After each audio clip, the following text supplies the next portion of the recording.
الحمد لله الذي خلق الأشياء فقدره تقديرا وصور شكل الإنسان فأحسنه تصويرا ومنعه بالعقل فجعله سميعا بصيرا وأنزل القرآن مبينا للحلال والحرام فجعله كتابا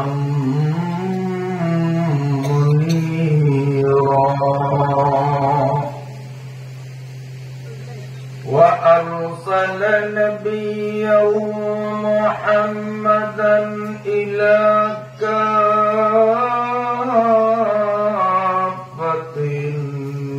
الناس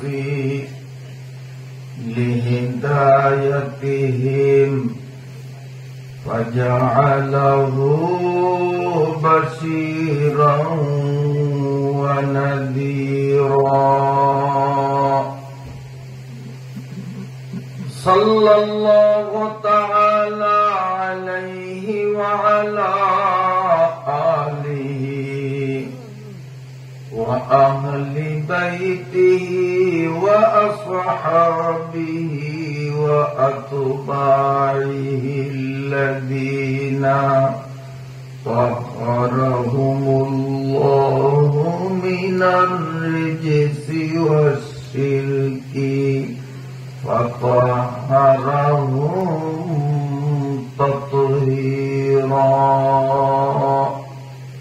اللهم صل على محمد وعلى آل محمد كما صليت على إبراهيم وعلى آل إبراهيم إنك حميد مجيد اللهم بارك على محمد وعلى آل محمد كما باركت على إبراهيم وعلى آل إبراهيم إنك حميد مجيد أما بعد فأعوذ بالله من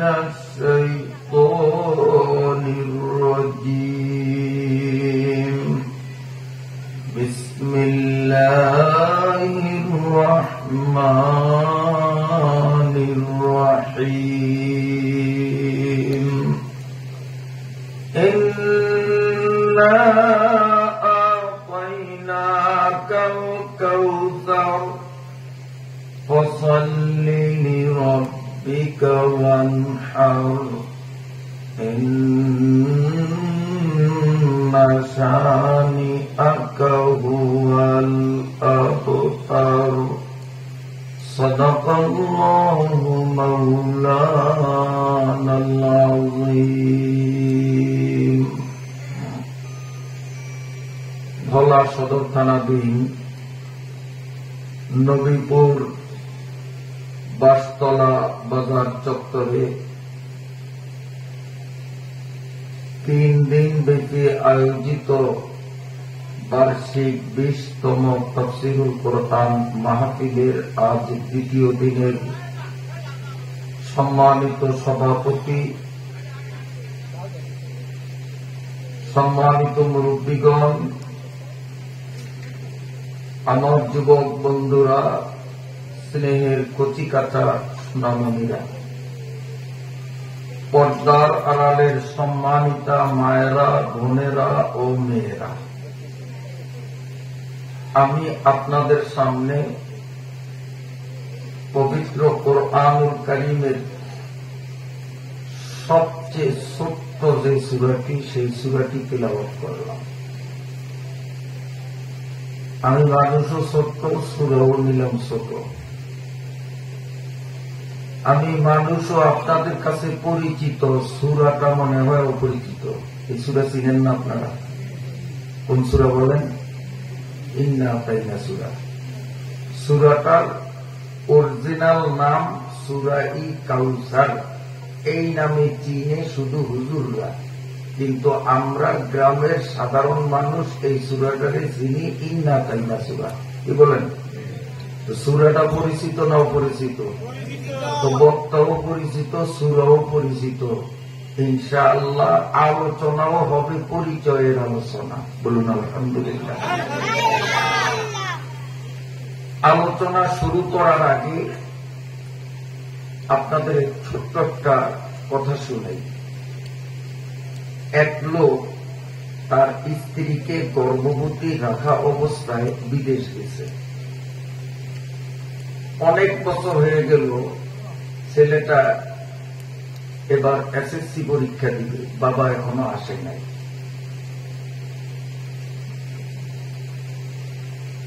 এখন ডেট হলো অমুক দিন আসবে। ওনাকে আগায়া আনার জন্য ছেলে পাগল পাড়া। ছেলে তো বাবারের জীবনে কোনোদিন দেখে নাই, শুধু নামই শুনছে। এখন নোয়াখালী থেকে ঢাকা বিমানবন্দর গিয়ে এই ছেলে তার বাবাকে কিভাবে আগায় আনবে? বাবারে তো সে চিনে না। এই জন্য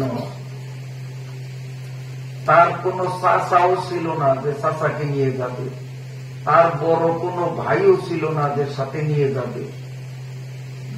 রয়েছে একমাত্র তার বৃদ্ধ দাদা। এখন বাধ্য হয়ে দাদাকেই নাতিকে নিয়ে ঢাকা বিমানবন্দর সুদূর নোয়াখালী থেকে যাওয়া। তো এখন বিমানবন্দর পর্যন্ত তারা পড়ছে। বুড়া মানুষ গাড়ির থেকে নাইমে অনেকক্ষণ হাঁটছে, শরীরও দুর্বল। উনি বিমানবন্দর একটা পিলারের সাথে হেলান দিয়ে আস্তে ঘুমিয়ে গেছে। আর ওই যুবক জীবনে কোনোদিন ঢাকা শহরে যায় নাই, এই প্রথম। বিমানবন্দরের সৌন্দর্যতা, চাকচিক্যতা তাকে মুগ্ধ করে তোলে। এই জন্য সে ঘুরে ঘুরে চতুর্দিকের দৃশ্য দেখতেছে, এদিকে দাদায় নাক টেনে টেনে ঘুমায়। অলরেডি বিমান এসে গেছে, যাত্রীরা একে একে সব নামছে। যারা বিদেশ গেছেন, বিমানবন্দর গেছেন, তারা দেখছেন বিমানবন্দরের ভিতরে এক ধরনের ছোট গাড়ি আছে। ওই যাত্রীদের মালামাল ওই গাড়িতে করে ঠেলে মেইন রোড পর্যন্ত নেয়। মেইন রোড থেকে বাসে, প্রাইভেট কারে, মাইক্রো বাসে যে যেমনি যায়। ভিতরে কিন্তু ছোট ছোট গাড়ি আছে বিমানবন্দরে। সর্বশেষ এক যাত্রী ভদ্রলোক নামলেন, ওনার গাড়ি হলো 3টা।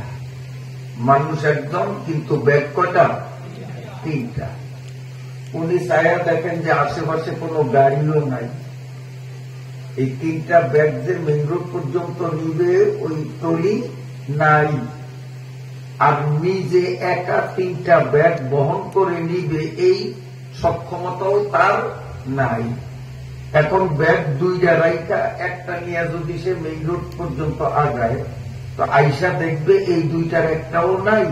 আবার এখান থেকে মেইন রোড গেলে দেখবে ওইটাও গায়েব। ঘটনা এরকমই তো হবে। বেচারা পড়ছে মহাবিপদে। অমনি দেখে যে একটা যুবক ফুল প্যান্ট পরা, শার্ট গায়ে, চেহারা সুন্দর, হাইটা হাইটা তামাশা চাইতেছে। বাবা একটু দিকে আগা, আমি আর জীবনে ঢাকা প্রথম আইসি, একটু আমি স্মৃতি দেখতেছি, বিমানবন্দরের সৌন্দর্যতা দেখতেছি, আপনি আবার ডিস্টার্ব করেন কেডা? কি খবর? বাবা আমি তো বিপদে পড়ছি, গাড়ি নাই। তুই একটা যাত্রী লো, আমার কষ্ট হইল, আমি 2টা নিয়ে আমার একটু মেইন রোড পর্যন্ত আগে দে, আমি তোর কিছু হেল্প করব, টাকা দেব। ছেলের চোখ রাঙ্গানি দিয়া, অকথ্য ভাষায় গালি দিয়া বলছে, বেটা তুই কি মনে করস আমি বিমানবন্দরের কুলি? আমি এখানে কুলিগিরি করতে আসি, থাপড়ে দাঁত ফলে দেব। চিরস আমারে, আমার বাবা বিদেশ থাকে, আজকে বাবা বিদেশ থেকে আসবে, বাবারে আগে নিতে আসছি। ওই বেচারা তো বিপদে পড়ছে, ও যত গালাগালি করে রাগারাগি করে উনি মোটে গরম হয় না, কারণ ওনার তো রাস্তা পর্যন্ত যাওয়া লাগবে। জন্য বাবা রাগ করিস না, বিপদে পড়ছি, মানুষের জন্য মানুষ, আমি বিপদে পড়ছি, হয়তো তুইও একদিন বিপদে পড়তে পারো, আমার একটু উপকার কর। বাবা 1 টাকা একটু আগে হেঁটে। ছেলে আরো বড় উত্তেজিত হইয়া খুব কড়া ভাষায় যখন একটা গালি দিল, ওর গালির আওয়াজে বুড়িয়ার ঘুম ভাঙছে। বুড়িয়ার চোখ খুললেই দেখে যে এরা দুইজন ঝগড়া করতেছে। দৌড়িয়া ইসাই খায়, তুই কার সাথে কথা বাড়াবাড়ি করস, কার ফলে দিবি? দাদা আপনি আবার ওর সাথে যোগ দিচ্ছেন? বাবারে নিতে আসছি আমি। আর এই বদমাইশ আমারে মনে করছে কুলি, আমারে বলে গাড়ি আগিয়ে দিতাম টাকা দিবে। ওর দাঁত ফালাই নেই যে ওর তো ভাগ্য ভালো, ওর তো দাঁত ফালাই দেওয়া উচিত ছিল আরো আগে। দাদায় হাত করছে, ঠাকুর দিয়েই বসে কিনা কে জানে। নাতি যারে আগে নিতে আইসো এই তোমার জন্মদাতা বাবা। বলেন তো এখন কি অবস্থা? এখন কি অবস্থা? বাপ পুতের মধ্যে যখন পরিচয় হয়ে গেছে, এখন গাছটি পোলায় কান্দ নিবে না বাপের কান্দেই থাকবে? এখন পোলায় তিনোটা নিয়ে টানাটানি করে, বাবা না তুই ছোট্ট মানুষ, 3টা পারবি না, 2টা আমারে দে, তুই একটা লোক। না আপনারা একটাও নিতে দেব না, যতই কষ্ট। দাদাই বুড়া মানুষ, আপনি আমার জন্মদাতা বাবা, গাছটি 3টা আমারই দিতে হবে, যান থাকুক আর যাও গাছটি আমি নিব। এই 2 মিনিট আগে কি আর এখন কি? কেন? আগে পরিচয় ছিল না, এখন কথাটা বুঝাইতে পারছিনি। তো আমরা আল্লাহর বান্দা, আল্লাহর সাথে আমাদের পরিচয় নাই। আমরা নবীর উম্মত, নবীর সাথে আমাদের পরিচয় নাই, যার কারণে আল্লাহরও আমরা বুড়ি আঙ্গুল দেখাই, নবীরও বুড়ি আঙ্গুল দেখাই, মন মতো চলি, আল্লাহর হুকুম মানি না, নবীর হুকুম মানি না। কেন? আল্লাহর সাথে আর নবীর সাথে আমাদের পরিচয় নাই। কথা ঠিক কিনা? এই ধরনের তাফসীর মাহফিল, ওয়াজ, তাবলীগ, হক্কানি পীর বুজুর্গদের খানকা, এগুলোর উদ্দেশ্যেই হল বন্দার সাথে আল্লাহর সাথে পরিচয় করিয়ে দেওয়া, উম্মতের সাথে আর নবীর সাথে পরিচয় ঘটিয়ে দেওয়া। তাহলেই বন্দা হিসাবে আল্লাহর হুকুম মানা, উম্মত হিসাবে নবীর হুকুম মানা আমাদের জন্য সহজ হয়ে যাবে, সহজ হয়ে যাবে। তো এই জন্য আল্লাহ পাকের পরিচয় নিয়ে আজকে কিছু কথা আপনাদের সামনে আমি বলতে চাই। এমন কথা বলছি না, এই আমার দিকে চান, এই যে রিক্সা ওর কিছু দিকে চাই, রিক্সা গেটি ঘুরা দিকে একখানা আমার দিকে চাই থাকবি, এক নগরে যদি ওই নির্মিত স্বাস্থ্য সোহান বলবি। কথাগুলি খুব গুরুত্বপূর্ণ, খেয়ালে শোনেন। আমাদের সৃষ্টিকর্তাকে ধরে কম আল্লাহ খুশি হয়। আমরা স্বীকার করলেও আমাদের সৃষ্টিকর্তা আল্লাহ, আর আমরা যদি স্বীকার নাও করি তারপরেও আমার সৃষ্টিকর্তাকে, আমার জন্মদাতা আমার বাবা, আমি তাকে বাবা হিসাবে স্বীকার করলেও সে আমার জন্মদাতা। আমি যদি বাবারে পরিচয় নাও দেই তারপরেও তো সে আমার জন্মদাতা। কি বলেন ঠিক কিনা? কিন্তু বাবারে বাবা বলিয়া স্বীকৃতি দিলে বাবা খুশি হয় না, বেজার হয়? আর বাবারে যদি পরিচয় না দেয়, শ্বশুর পাইয়া বাবারে ভুলিয়া যায়, শাশুড়ি পাইয়া মায়েরে ভুলিয়া যায়, শালা শালি পাইয়া ভাই বোনরে ভুলিয়া যায়, তখন খুশি হয় না, বেজার হয়? বেজার হয়। তো আল্লাহ যে আমাদের সৃষ্টিকর্তা, স্বীকার করি আর না করি তিনি কিন্তু আসলেই সৃষ্টিকর্তা। যদি আমরা স্বীকার করি তো আল্লাহ খুশি হয়, আর যদি স্বীকার না করি আল্লাহ বেজার হয়। এই জন্য জোরে সোরে বলি, আল্লাহকে খুশি করার নিয়তে আমাদের সৃষ্টিকর্তাকে এখন আল্লাহ কত খুশি। ফেরেশতা করে বলে দেখ আমার বন্দারা কেমনে শিকার হয়, আমি তাদের সৃষ্টিকর্তা। সুবহানাল্লাহ, সুবহানাল্লাহ। এই আল্লাহ বড় না ছোট? এই বড় না ছোট? আল্লাহ কত বড়? আল্লাহ আজান নামাজের আগে হয় না?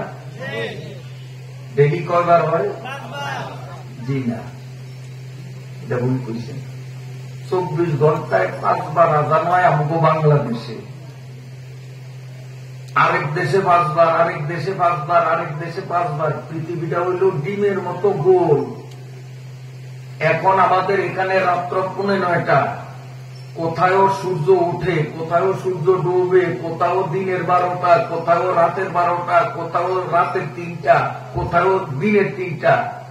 দেখেন না রমজানে ইফতারি টাইম ক্যালেন্ডারের মধ্যে ঢাকায় আর বলাই তো 2 মিনিট ব্যবধান হয়ে যায়, চিটাগাং আর বলাই তো 5 মিনিট আর পিছ হয়ে যায়। মাগরিবের আজান ইফতার এক টাইমে হয়, চিটাঙ্গে আর বলাই 5 মিনিট। হ্যাঁ, চিটাঙ্গেরা লোকেরা আর আমরা ইফতার করি মাঝখানে 5 মিনিট ব্যবধান। এই একটা ছোট্ট বাংলাদেশের মধ্যে জেলার পরিবর্তন, এই সময়ের পরিবর্তন, গোটা পৃথিবীর মধ্যে সময়ের কত পরিবর্তন। এই জন্য 24 ঘন্টার প্রতিটি সেকেন্ডে আল্লাহু আকবারের এই আওয়াজ, আজান 24 ঘন্টা চলে।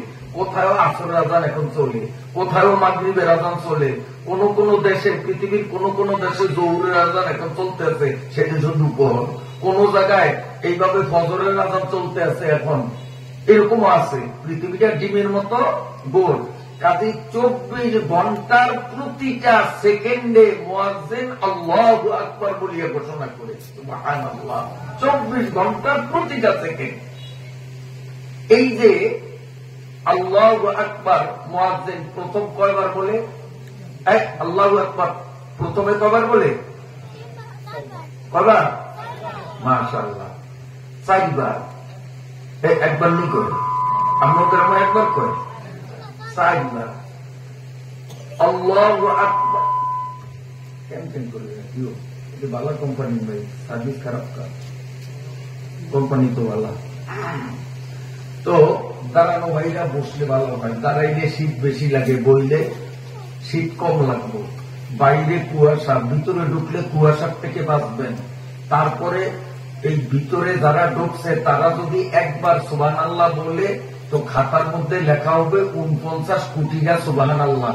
আর যারা প্যান্ডেলের বাইরে থাকিয়া একবার সুবহানাল্লাহ বলবে তার আমলনামায় একবার সুবহানাল্লাহ লেখা হবে। তো বাইরে থাকা ভালো না ভিতরে ঢোকা ভালো? এই যারা ভিতরে ঢুকছে বলেন আলহামদুলিল্লাহ।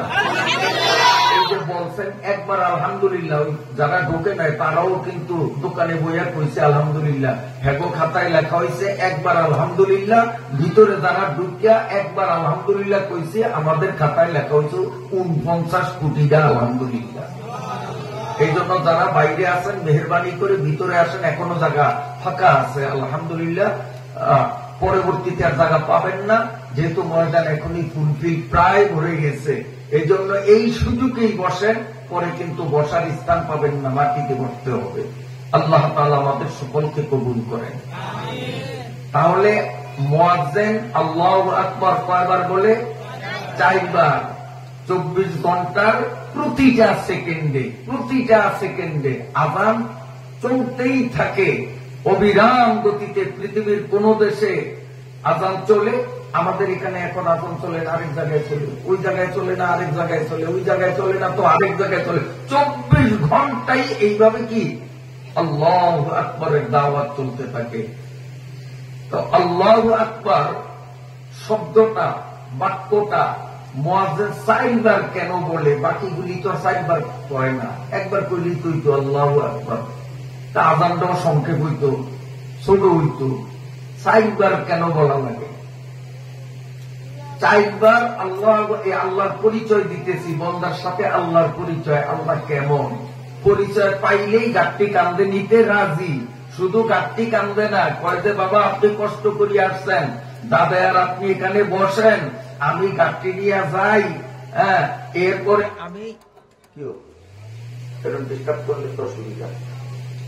তো আমি আপনারে কান্দে করিয়া নিব, আপনারে হাঁটিয়া যাইতে দিব না, যেহেতু এখন বাবারে চিনছে। তা আল্লাহরে চিনি না কারণে নামাজ পড়ি না, রোজা রাখি না, পর্দা করি না, সুদ ছাড়ি না। এই এলাকায় মনে হয় সুদ নাই, এটা মনে হয় সুদ মুক্ত এলাকা। আল্লাহ তৌফিক দিলে সেই বিষয় ইনশাআল্লাহ কিছু আলোচনা হবে। কারণ সুদের ব্যারাম ঘরে ঘরে ঢুকে গেছে, আমাদের সমাজটা ভারাক্রান্ত হয়ে গেছে। আগে আমরা যখন ছোট ছিলাম তখন সুদ শব্দটা মানুষের গালি হিসাবে ব্যবহার করত।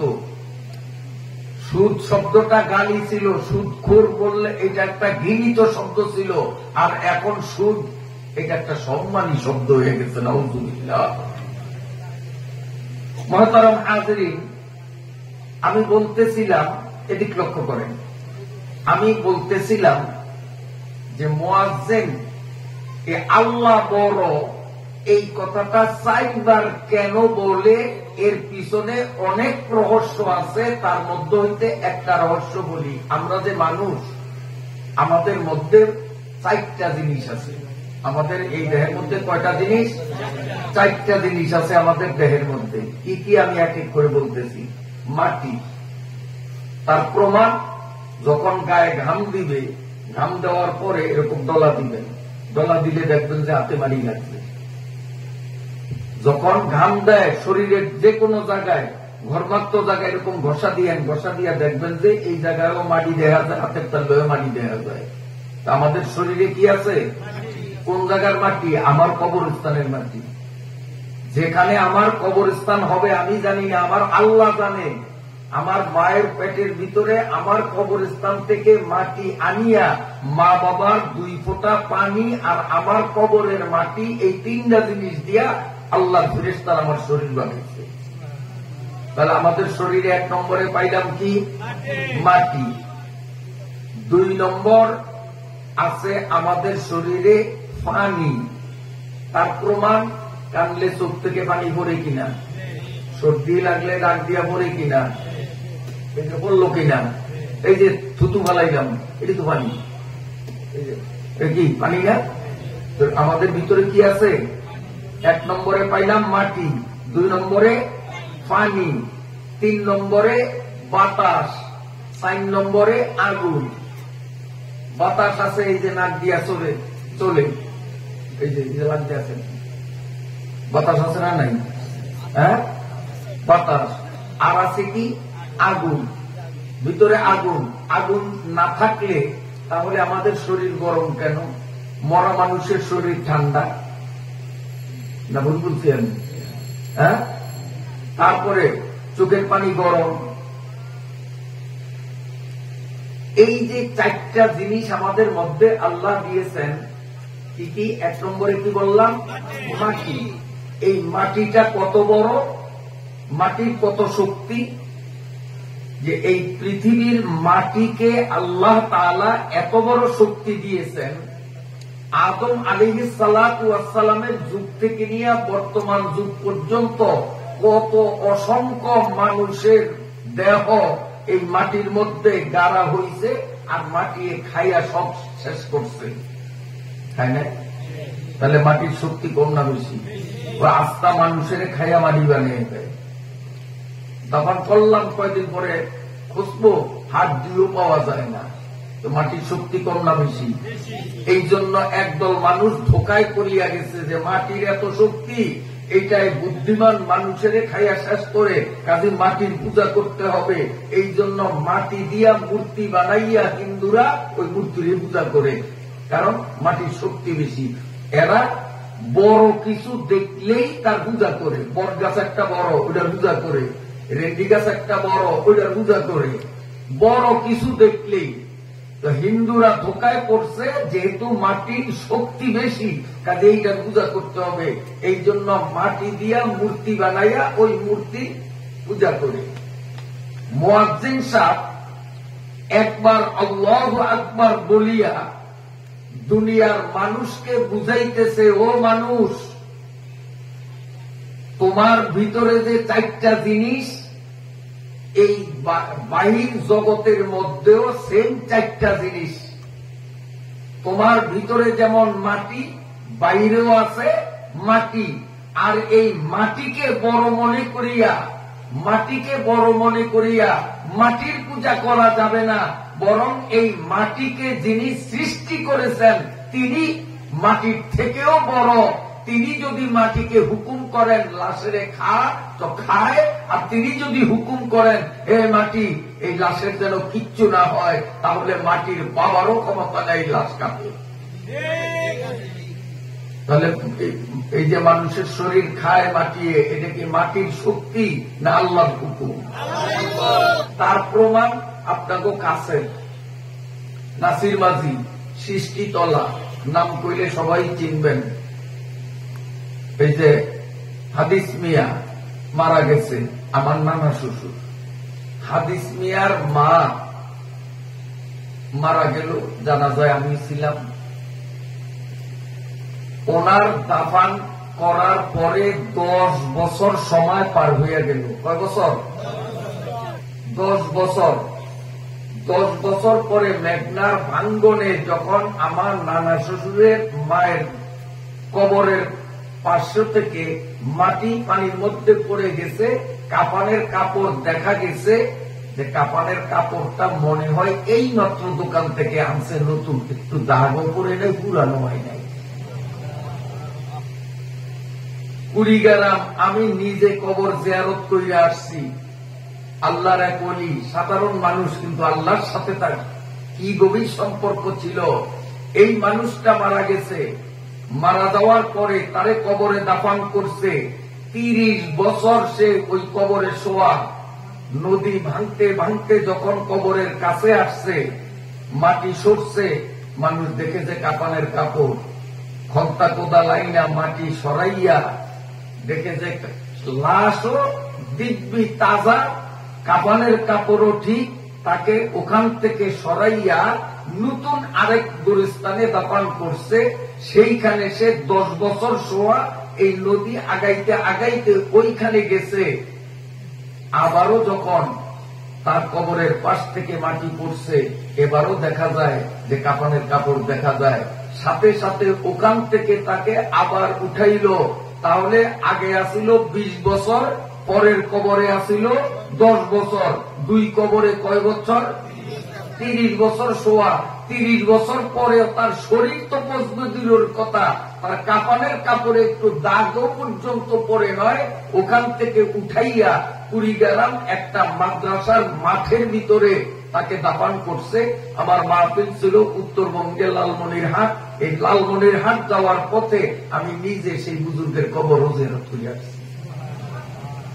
মুয়াজ্জিন প্রথমবার আল্লাহু আকবার বলিয়া বুঝায়, ও দুনিয়ার মানুষ, একদল মানুষ তো মাটিরে বড় মনে করিয়া মাটির পূজা আরম্ভ করল, কিন্তু মাটি বড় না।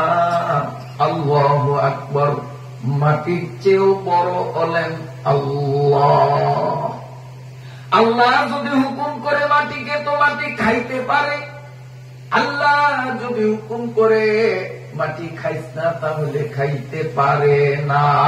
বলেন মাটি বড় না আমার আল্লাহ বড়? আমাদের শরীরে আছে মাটি, বাইর জগতেও আছে মাটি। আমাদের শরীরে আছে পানি, বাহির জগতেও পানি। একদল মানুষ ধোঁকায় পড়িয়া গেছে, পানির পূজা করে গঙ্গা নদীতে স্নান করলে নাকি পাপ মুক্ত হয়ে যায়। দুনিয়ায় আছে কিনা এই সিস্টেম?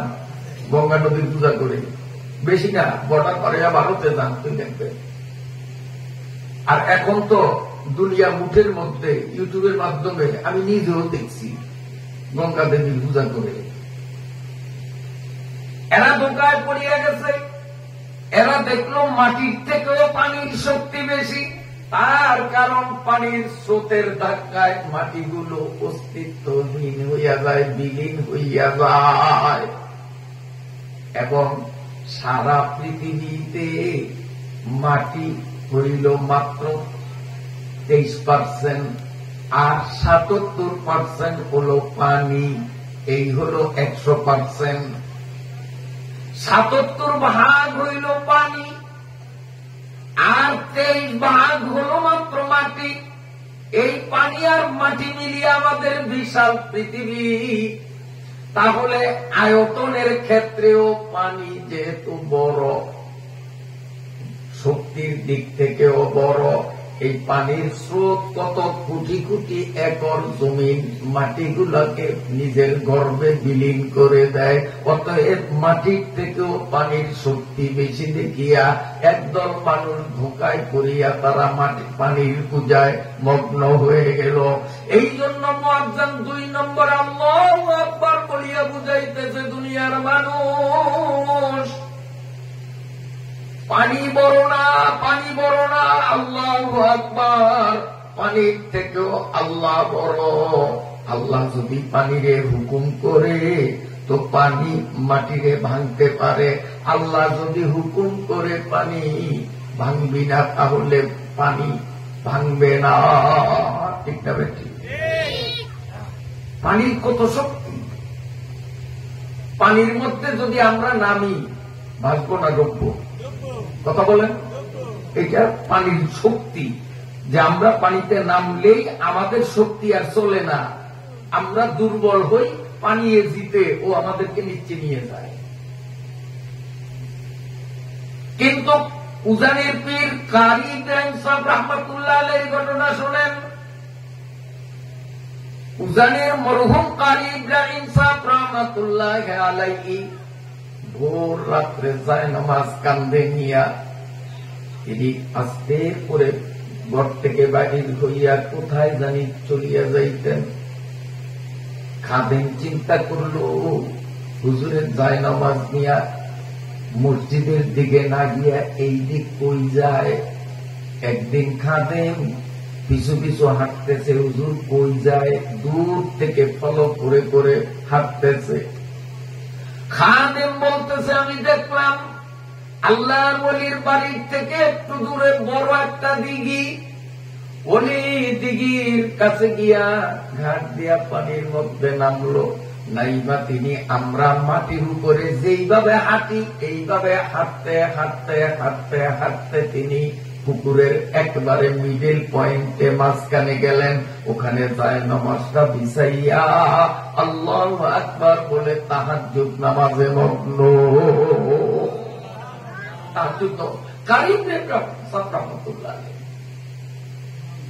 কি বললাম যে পানির শক্তি বেশি না, পানি বড় না, পানির থেকেও বড় একজন আছে, জোরে বলেন তিনি কে? আল্লাহ যদি পানিরে বলে ডুবা তো পানি ডুবায়, আল্লাহ যদি বলে পানি ডুবাইস না, পানির বাবারও ক্ষমতা নাই ডুবাইতে পারে। তাহলে কারি ইব্রাহিম রহমাতুল্লাহ আলাইহি কেন ডুবাইল না? উজানির পীর সাহেব কেন ডুবাইল না? বুঝা গেল পানির থেকেও বড় একজন আছে। ইবাদত করতে হবে তা। রাবেয়া বসরির ঘটনা তো আছে, বহু আল্লাহর ওলিদের জীবনী পড়লে দেখা যায় তারা পানির মধ্যে যায় নামাজ বিছিয়ে নামাজ পড়তেন। ওয়াজে আপনারা শুনছেন না? এখন প্রশ্ন হল যে কারি সাহেব রহমতুল্লাহ আলাইহি দিঘির মাঝে যায় নামাজ বিছাইয়া নামাজ পড়তেন কা? তাহাজ্জুদ নামাজ উনি তো ঘরেও পড়তে পারতেন। তোরে কইছি না আমার দিকে চাইছি, নাইলে আঙ্গুলো সোহান বলবি না। না আপনারা কিছু করেন না, আমি কি ডাকাত তো নিচ্ছি কাইটা করতে হয় ডাকাত তো নেই, বেটাটা ওরা কিছু করবো না। তবু বাড়ি আমার বাড়িতে এক কান আমার বাড়ি চিনত না, আমি বাইদারের মানুষ না, আমি কি ডাকাত তো নাইছি। এককালে সোহান আঙ্গুল দিয়ে এককালে এটা ধরে লেগে আগে এককালে গেডিটা ধরে ওকে আসতাম, কিন্তু যদি আবার ডিস্টার্ব করো। আমি কি বিদেশের তো নাইছি, প্রত্যেকদিন বেড়ে আমার যত পড়ায় দিন তো মাছ কিনতাম, এই তরকারি কিনতাম, তো বই বাজারে। আমি এই ধর্মের মানুষ না, আমার বাড়ি কিন্তু বিদেশ এই নবীগুলো, আমার বাড়িতে এই নবীগুলো সাবধান, কোন কথা তো জানা। আজানের মধ্যে আল্লাহু আকবার 4 বার কেন বলে গভীর ভাবে মনোযোগ দেন, আল্লাহরে চিনেন, তাহলে আল্লাহর হুকুম মানা সহজ হবে। আল্লাহরে চিনি না, যার কারণে হুকুম মানি না। ওলায় বাবারে চিনে নাই, তার সাথে বেয়াদবি করছে, তখন চিনছে, এখন গাঁটটি তো নিবে নিবে, বাবারও কান্দে নিতে চায়।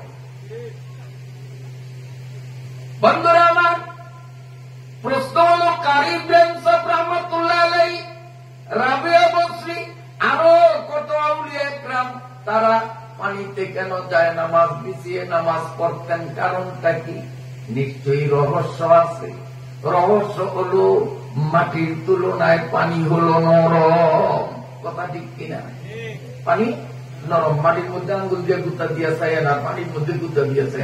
মাটিতে গুতা দিলে একটুও ঢুকবে না, বরং আঙ্গুলে ব্যথা পাবো। পানিতে গুতা দিলে তাও ব্যথা পাবো। নরম না সত্য? পানি নরম। আগে একটা কথা শোনেন, আমরা যখন ওদের মতো ছোট্ট ছিলাম এরকম এই বয়সে, তখন দেখছি গ্রামের কোন এক বাড়িতে যদি মানুষ মরত, এই খবর যদি কেউ শুনত, তার চোখেই পানি আসত। এই মুরব্বীরা কোন সত্য না মিথ্যা? নবীপুরের পূব মাথায় একটা লোক মারা গেছে, এই আমাদের নবীপুরের পশ্চিম মাথার মানুষ যদি শুনত যে অমুক বাড়ির অমুকে মারা গেছে, শোনার সাথে সাথে তার চোখ দিয়া পানি বেরিয়ে দিত। আর এখন দেখা যায় লাশের পাশে বসে বসে বিড়ি টানে আর ইয়ার কি সাংগামি করে। এখন কান্দা আসে না। কারণটা কি? এর পিছনে কারণ হলো, আগে আমরা যখন ছোট ছিলাম তখন দেখছি ম্যাক্সিমাম বাড়িতে উপরের চাল ছিল, ছাউনি ছিল নাড়া। যারা খুব বড় লোক ধনী তাদের ছিল ছন। মুরব্বীরা সাক্ষী দেন, আমি সত্য পেনা মিথ্যা? এখন এসি রুমে যারা থাকে ওই ক্যালাসের দ্বারা এগো উপরে চাল ছিল কিসের? ছনের। আর আমাদের সাধারণ পাবলিকের নাড়া নাড়া। বেড়া ছিল হোগলা পাতা, নারকেল পাতা, সুপারি পাতা। ভিটি ছিল কাঁচা। চৌকি তো পুরা বোলা, জেলা খুঁজলে একটা পাওয়া যাইত না। খাটের কথা তো বাদই দিলাম। কেউ মাটিতে শুনতেন না? বুঝে গেছেন কালকের কথা। আজকে সিরা ওগলারে আগে বিছাইতো, এইটার উপরে আরেকটু ভালো একটা ওগলা বিছাইতো, তার উপরে ফ্রেশ ওগলা বিছাইতো, এর উপরে খাতা বিছাইতো। তোষক তো কারে কয় ওই আমলের মানুষ চিন্তুই না যে তোষক নামে একটা জিনিস যে আছে, এইটা তো ওই সময় মানুষ স্বপ্নেও চিন্তা করে নয়। এই খাতা বিছাইয়া এই খাতা গায়ে দিয়ে ঘুমাইত। কি বলেন না মিশা কথা কই? তাইলে সেই সময়কার ঘর বাড়ি ছিল নরম। নরম ঘরে মানুষ বসবাস করত, যার কারণে তখনকার দিনের মানুষের মনও থাকতো নরম। আর এখনকার দিনে রিক্সা চালায়, ভ্যানগাড়ি চালায়, বদলা দেয়, তার ঘরও যায় দেখেন টাইস মোজাই। ভুল কইছিনি? ভুল কইছিনি? তো টাইসের ঘর, মোজাইকের ঘর, এটি নরম ঘর না শক্ত ঘর? এখন যেহেতু মানুষ নরম ঘর বাদ দিয়া শক্ত ঘরের সাথে সম্পর্ক করছে, আজকে তাদের দিলও শক্ত হয়ে গেছে। লাশ সামনে লইয়া বিড়ি টানে, ইয়ার কি করে মনে কোনো ডর নাই, ভয় নাই, চোখে পানি আসে না। যেহেতু পানি নরম, আল্লাহর ওলিরা চিন্তা করতেন মাটির উপরে নামাজ পড়ব, মাটি শক্ত, পানি হলো নরম। আমি যদি পানিতে নামাজ পড়ি, আমার চারিপাশে পানি, নিচে পানি, এই নরম পানির স্বভাবে আমার মনটা নরম হয়ে যাবে। মাওলায় পাকের ভয়তে আমার চোখে পানি এসে যাবে। এই জন্য আল্লাহর ওলিরা নিজের ভুটানকি দেখানোর জন্য না, মন নরম করার জন্য তারা পানির উপরে নামাজ পড়তেন। আরেকটা কারণ, পানি চলে যখন স্রোত, তখন দেখবেন দুই অবস্থা হবে। দুই অবস্থার যে কোনো অবস্থা। কখনো পানি চলার সময় call call call call call call শব্দ শোনা যায় না, মিশাবতা করি। আবার কোন সময় পানি চলার সময় কোনো শব্দ হয় না, কিন্তু স্রোত চলতে আছে। স্রোত আমাদের গ্রামীণ ভাষা হোত, হোত চলতে আছে কিন্তু শব্দ নাই। আল্লামা আশরাফ আলী শাহ থানভী রহমাতুল্লাহ আলাইহি বলেন, পানি 24 ঘন্টা মাওলানা পাকের জিকির করে, কল কল কল কল শব্দ শোনা যায়, পানি কল কল করে না, সে জিকিরে জলি করে, জোরে জোরে মাওলার জিকির করে। আবার পানি যখন চুপি সারে চলে, তখন জিক্রে খফি করে, অর্থাৎ মনে মনে জিকির করে। যেহেতু 24 ঘন্টা পানি জিকিরে মগ্ন থাকে, আল্লাহর ওলিরা চিন্তা করেন সোসাইটির দ্বারা মানুষ প্রভাবিত হয়। পানি 24 ঘন্টা যখন জিকির করে, আমি যদি পানির কাছে কিছু সময় বেশি থাকতে পারি, আমার মধ্যেও জিকিরের যোগ্যতা এসে যাবে। আমার ভাইরা বাবাজিরা, তাই মুয়াজ্জিন আল্লাহু আকবার বলিয়া বুঝাইল, দুনিয়ার মানুষ মাটি বড় না, বরং মাটি যার হুকুমে লাশ খায় অথবা খায় না তিনি বড়, তিনি হলেন আল্লাহ। তারপরে পানি বড় না, যদি পানি বড় হইত তো কারি ইব্রাহিম সাহেব কেন তলাইলেন না? বুঝা গেল পানি বড় না। এই পানিরে যিনি হুকুম দেন, যিনি সালাম, তিনি হলেন আল্লাহ। আল্লাহু আকবার, তিনি হলেন বড়। আমাদের ভিতরে রয়েছে বাতাস, বাহির জগতও আছে বাতাস। বাতাসের শক্তি কিন্তু পানির থেকেও বেশি, বাতাসের শক্তি কিন্তু পানির থেকেও বেশি। বিশেষ করিয়া বলার মানুষকে বুঝানো সহজ। মেঘনা নদীর বুকে যখন আমরা ট্রলার নিয়ে চলি, আর কাল বৈশাখীর প্রবল বাতাস যখন চালু হইয়া যায়, অবস্থাটা তখন কেমন হয়? ঢাকা থেকে একবার ভোলার দিকে আসতেছিলাম, চাঁদপুরের বড় নদীতে যখন লঞ্চ আসছে, প্রবল বাতাসের নদী এমন উত্তাল হয়ে গেল, কেবিনে জায়গা পাই নাই, সিট পাই নাই, যার কারণে ডেকে বিছনা করতে বাধ্য হয়েছিলাম। যেই জায়গায় বিছনা করলাম, আমার পাশেই ছিল অন্তত 25-30 জন, সব হিন্দু, সব আমরা দেখে। কিন্তু যখন চাঁদপুরের এখানে আসলাম, প্রবল বাতাসে যখন নদী উত্তাল হইয়া গেল, কেবিনওয়ালারা জীবন বাঁচাবার তাগিদে কেবিন ছাইরা সব আমাদের কাছে আসছে। কারণ কেবিনে থাকলে তো লঞ্চ যদি ডুবে তো মরণ ছাড়া উপায় নেই, বাঁচার তাগিদে কেবিন ছাইরা এখানে আসছে। আর হিন্দুরা, মুসলমানরা যা আল্লাহ আল্লাহ করে, তার চেয়েও জোরে জোরে হিন্দু নারী পুরুষ শিশু নির্বিশেষে আমার নিজের চোখে দেখা আল্লাহ আল্লাহ বাঁচাও, আল্লাহ বাঁচাও ভগবানের ডাকে না, হরে কৃষ্ণ হরে রামের ডাকে না। বিপদে পড়লে তখন আল্লাহ আল্লাহ করে, তাহলে বাতাসের শক্তি কত বেশি। এই জন্য একদল মানুষ ধোকায় করিয়া বাতাসের পূজা করা আরম্ভ করে দিয়েছে। মুয়াজ্জিন 3 নম্বরে আল্লাহু আকবার বলিয়া বুঝায়, ও দুনিয়ার মানুষ, তোমরা বাতাসের বড় শক্তিমান মনে করেছ, বাতাস থেকে বাতাসের সৃষ্টিকর্তা আল্লাহু আকবার, তিনি বড় শক্তিমান। আল্লাহ, এটা মজার কথা শোনা। মুফতি দিলওয়ার সাহেব দামাত বারাকাতুহুম বাংলাদেশের বড় আলেমদের মধ্য হইতে একজন। উনি নিজে বলেছেন, ওনার খালু, ভালো করে শুনে, বাস্তব কথা, মুফতি দিলওয়ার হোসেন সাহেব নিজের মুখে বলেছেন, ওনার খালু দেওবন্দ মাদ্রাসার থেকে দাওরায়ে হাদিস পাশ করিয়া দেশে আসছে। তো ওনার বাড়ির পাশে এক জায়গায় যাত্রা গান হবে, নারী পুরুষ সম্মিলিত যাত্রা গান। সেদিন ছিল 12 শুক্রবার। উনি তো নতুন মাওলানা হয়ে আসছে, উনি শুক্রবার জুমার বয়ানে যাত্রা গানের বিরুদ্ধে মুসল্লিদেরকে উদ্বুদ্ধ করছেন যে গান বাজনা হারাম, নারী পুরুষ একসাথে নাচানাচি করা শরীয়তে নিষিদ্ধ। এই ব্যাপারে উনি কঠোর বয়ান করছেন।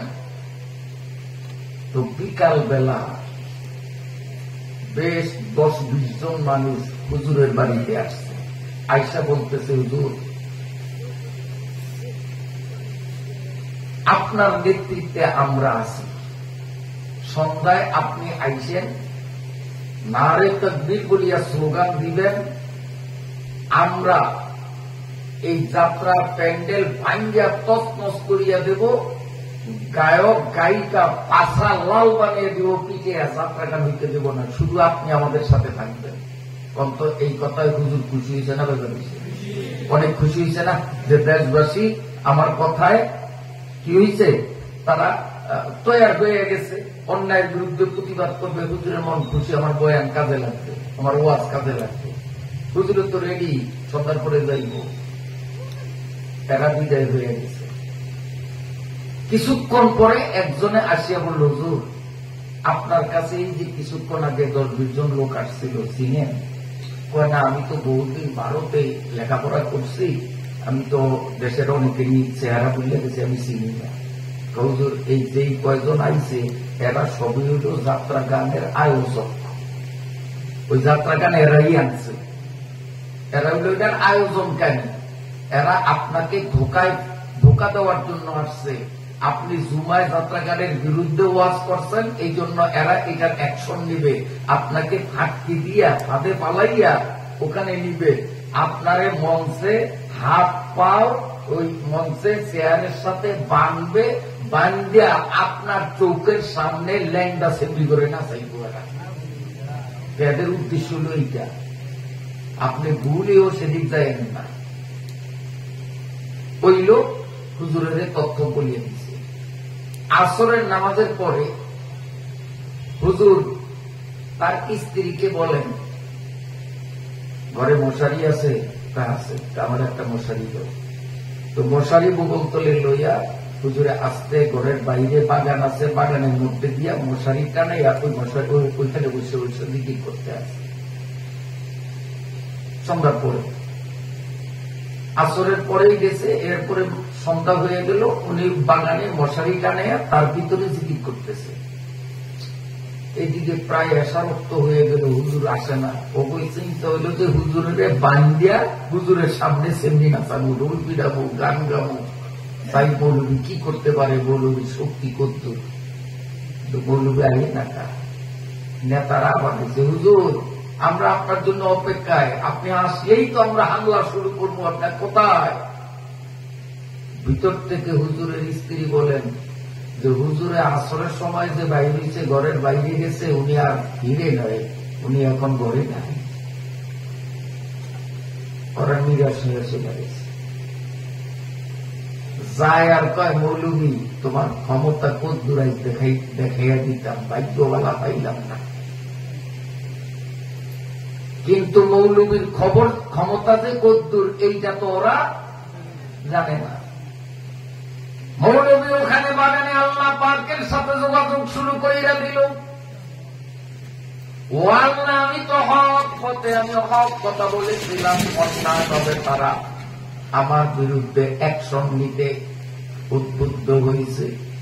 মালিক তুমি বড় শক্তিশালী, আল্লাহ তুমি মেহেরবানি করিয়া এমন একটা কাল বৈশাখীর ঝড়ের মতো প্রবল ঝড় উঠাইয়া দাও, বাতাসের প্রবল ধাক্কায় যেন তাদের যাত্রার প্যান্ডেল গুলো লন্ডভন্ড হয়ে যায়। হুজুর বদদুয়া করুন। ইজা সালতা বুদি ওয়া আনতা ফি কানাফি ওয়া কুল্লামা কুলতা কাদ সামি'না ইজা খালা ফি যালামি মুবতাহিলা আজাবাহুল্লাহু তুম্মা লাব্বাহু। মুসলমান যদি অন্তর থেকে ভক্তি ও বিশ্বাস করিয়া আল্লাহর কাছে হাত তুলিয়া দোয়া করে, আমার আল্লাহ এক সেকেন্ডও দেরি করে না। বন্দা একবার আল্লাহ বলিয়া ডাকলে 70 বার আল্লাহ বলেন, বন্দা তুমি বোলাও কা। মৌলভী আনসারীদের সাথে সম্পর্ক জুড়িয়া দিয়ে আল্লাহর কাছে দোয়া করতেছে, মালিক তুমি তুফান উঠাইয়া দাও। ওরে হুজুর এখনো মুনাজাত শেষ করতে পারে নাই, এমন প্রবল বেগে তুফান হয়েছে, পুরা গ্রামের মধ্যে কোন ঘর বাড়ি ছিল না, অনেক দালান পর্যন্ত ভাঙ্গিয়া গেছে, বাতাসের ধাক্কার সাথে দালান পড়িয়া গেছে। সকালবেলা দেখা গেছে হালের গরু, দুধের গরু তাল গাছের মাথায়। তাহলে বুঝেন বাতাসটা কেমন। আমি নিজের চোখে দেখে আসছি ঢাকার টঙ্গীতে জোর চলাকালীন একবার এরকম তুফান হয়েছিল। তুফানের পর আমি তুফানের দিন ঢাকায় ছিলাম ময়দান দেখার জন্য। পরদিন আমি গিয়ে দেখলাম টঙ্গী ইজতেমায় ইমাম সাহেব যেখানে দাঁড়িয়ে ইমামতি করেন ঠিক ওই বরাবর নদীটার পশ্চিম পাশে রাস্তার উপরে বিশাল বিরাট একটা মালবাহী জাহাজ স্টিমার রাস্তার উপরে দলে দলে মানুষ। ওটা দেখে আমিও দেখলাম। দেখে একজনকে বললাম, মিয়া এই জাহাজটা রাস্তার উপরে কেন উঠাইল? হুজুর আসলে কেউ উঠায় নয়, এই যে গতকাল তুফান হয়েছিল বাতাসের পাকে পড়িয়া জাহাজ নদীর থেকে রাস্তার উপরে উঠিয়া উঠছে।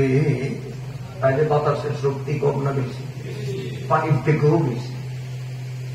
কারণ বাতাসে যদি পানিরে ঠেলা দেয় তো বাতাসের ঠেলায় পানি কিন্তু উত্তর দিকে যাবে। পানি ঘাটতেরামি করিয়া বাতাস তুমি আমার উত্তর দিকে ঠেলবা, আমি দক্ষিণ দিকে যাব, পানির কিন্তু সেই শক্তি নেই। এই যে মেঘ সব পানি, এগুলো আকাশে যে উড়ে ধাক্কায় কে ধাক্কায়? তা পানির শক্তি বেশি না বাতাসের শক্তি বেশি? কার শক্তি বেশি? কারণ পানি বাতাসের ধাক্কে নিতে পারে না, তো বাতাসে পানিরে ধাক্কে নিতে পারে। শক্তি কার বেশি? একদল মানুষ ধোকায় পড়িয়া বাতাসের পূজা শুরু করছে। মুয়াজ্জিন সাহেব তৃতীয় নম্বরে আল্লাহু আকবার বলিয়া বুঝাইতেছে, ও দুনিয়ার মানুষ, তোমরা বাতাসের বিরাট শক্তি দেখলা, আসলে বাতাসের নিজস্ব শক্তি না। এই বাতাসের যিনি চালান তিনি হলেন আল্লাহু আকবার, তিনি বড় শক্তিমান। তিনি যদি হুকুম করেন তো সব লন্ডভন্ড হয়ে যায়। গরু তাল গাছের মাথায় উঠাইতে পারে, দালান ঘর ভাঙ্গিয়া চুরিয়া মিসমার করিয়া দিতে পারে। আর যদি তিনি হুকুম করেন খেরের ঘর নাড়ার ঘর ভাঙবে না। মাওলানা আব্দুল ওয়াহাব সাহেব দামাত বারাকাতুম বলেন, আমার ভাই এই তুফানে আমার খালুর কি অবস্থা হলো খবর নেওয়ার জন্য খালুর বাড়িতে গেল। যাইয়া দেখে পুরা গ্রামের মধ্যে কোনো ঘর বাড়ি নাই, সব ভাঙ্গিয়া চুরিয়া ইতস্ত বিক্ষিপ্ত পড়া। এখনো গরু তাল গাছের মাথায় দেখা যায় ঝুলন্ত অবস্থায়। হাঁটতে হাঁটতে সামনে দেখে পুরা গ্রামের মধ্যে একটা ভাঙ্গা চূড়া ঘর, পাতার ঘর, উগলা পাতার বেড়া, নাড়ার চানি, একটা মাত্র নরম ঘর দেখা যায়। উনি ভাবলেন দূর থেকে দেখে এইটাই তো আমার খালবাড়ি হইতে পারে। হাঁটি হাঁটি পা করে আগাইতে আগাইতে গিয়া দেখলেন সত্যি তার খালুর বাড়ি। পুরা গ্রামের দালান কোঠা সব ভাঙ্গিয়া গেল, গরু তাল গাছের মাথায় বাতাসে উঠাইল, কিন্তু ওই বেড়ার নাড়ার ঘরের কিচ্ছু হইল না। বুঝা গেল বাতাসের নিজের কোন শক্তি না, বাতাসের চালায় যিনি তিনি হলেন বড় শক্তিমান। তিনি কে? যদি বাতাসের শক্তি হইতো তো দেলোয়ার হোসেন সাহেবের খালুর ঘর তো সবার আগে ভাঙ্গার কথা ছিল। বিরক্ত হন আপনারা? আল্লাহর পরিচয় দিতেছি, আল্লাহ যে বড়। মুয়াজ্জিন চারিবার কেন বলে, ও দুনিয়ার মানুষ, তোমাদের ভিতরে রয়েছে আরেকটা জিনিস। এটা চারটা কইছি না? আগুন।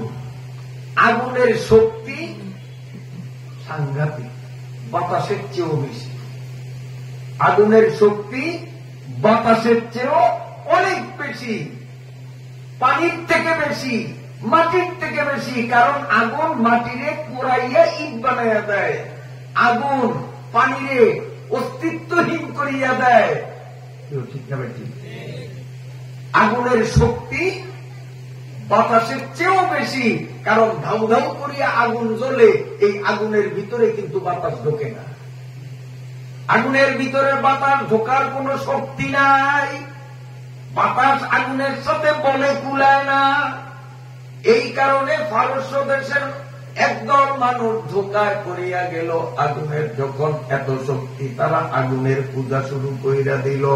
মুসলমানদের মুয়াজ্জিন চতুর্থবার আল্লাহু আকবার বলিয়া বুঝায় দুনিয়ার মানুষ আগুন নিজস্ব শক্তি বলে জ্বালায় না, পোড়ায় না, বরং আগুনের চালায় আরেকজন, তিনি হলেন আগুনের থেকেও বড়। আল্লাহু আকবার, তিনি হলেন মহান আল্লাহ। আগুনের ধর্ম হল জ্বালায়া পোড়ায়া শেষ করিয়া দেওয়া, এটাই আগুনের স্বাভাবিক ধর্ম। পারস্য দেশে এক পীর সাহেব একদল মানুষ অগ্নি পূজকদেরকে ডাকিয়া বুঝাইতেছেন, তাওহীদের দাওয়াত দিতেছেন, বড় আল্লাহ হুকুম মানার জন্য ওয়াজ শুরু কইরা দিলেন।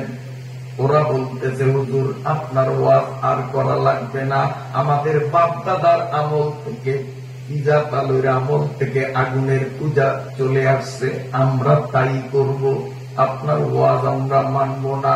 আল্লাহর ওলি বললেন, যুগ যুগ ধরিয়া আগুনের পূজা তোমরা করছ, মনে হয় আগুন তোমাদের উপরে এখন সন্তুষ্ট হইয়াছে, আগুনের মধ্যে একটু আঙ্গুল ঢুকাইয়া দাও দেখি। যদি আগুন তোমাদের ইবাদতে সন্তুষ্ট হইয়া থাকে, তাহলে তোমাদের আঙ্গুলের কিচ্ছু হইবে না। আর যদি আঙ্গুল আগুনে পোড়াইয়া দেয়, বুঝা গেল আগুনের ইবাদত করিয়া লাভ নাই, এই আগুনের থেকে বড় যিনি তার ওই ইবাদত করা লাগবে। হুজুরকে আঙ্গুল ঢুকাবো তো ওরা কয়, বুঝতে পেরেছে আপনার কত ধরে আগুনের মধ্যে আঙ্গুল থাকবো, আগে আঙ্গুল আপনারটা দেন, এরপরে আঙ্গুলটা দিন, কাজ আপনারটা দেন।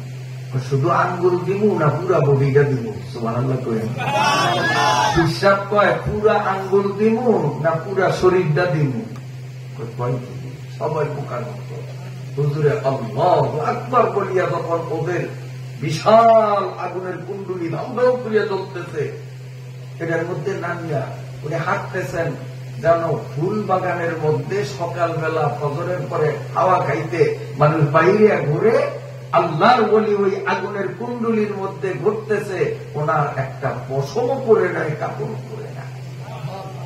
আল্লাহর ওলি আগুনের মাঝে দাঁড়াইয়া বললেন, হে বেটারা, বাপ দাদা তা নয় কি যার যুগ যুগ ধরিয়া তোরা আগুনের পূজা করা, আঙ্গুল দেওয়ার সাহস পাইলি না, দিয়া দেখ মজাটা কেমন।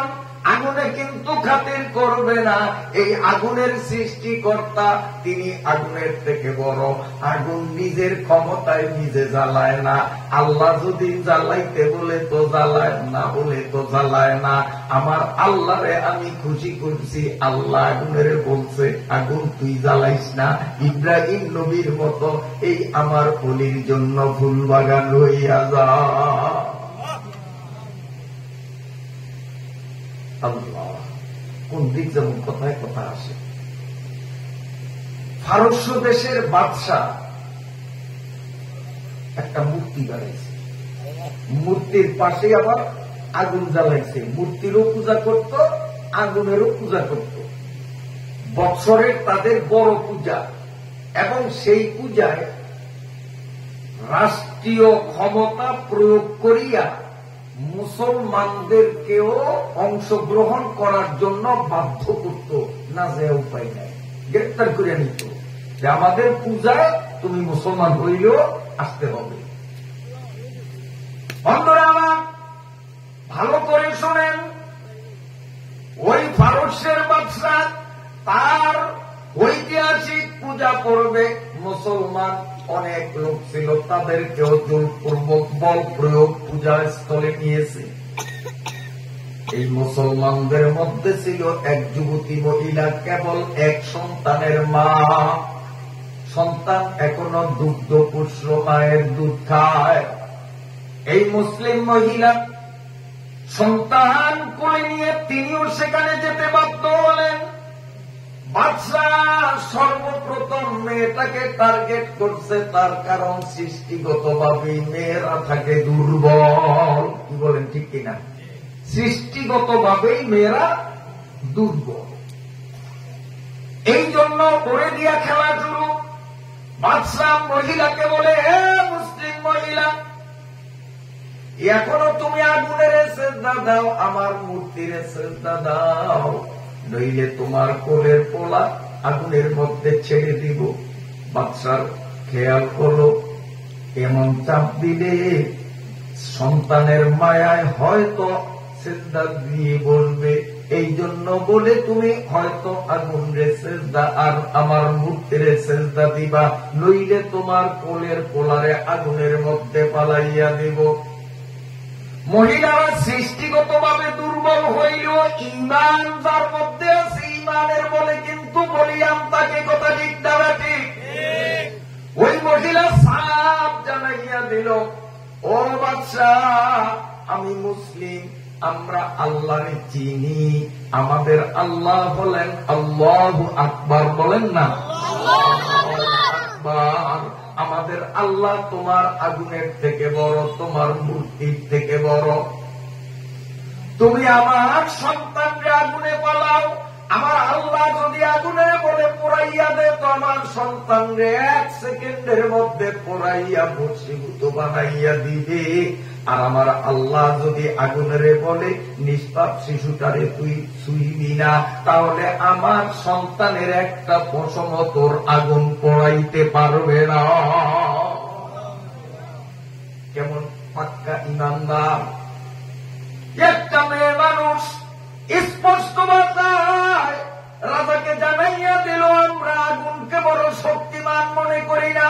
আমাদের মুয়াজ্জিন আযানের মধ্যে চতুর্থবারে আল্লাহু আকবার বলিয়া বুঝায় আগুন বড় শক্তিশালী না।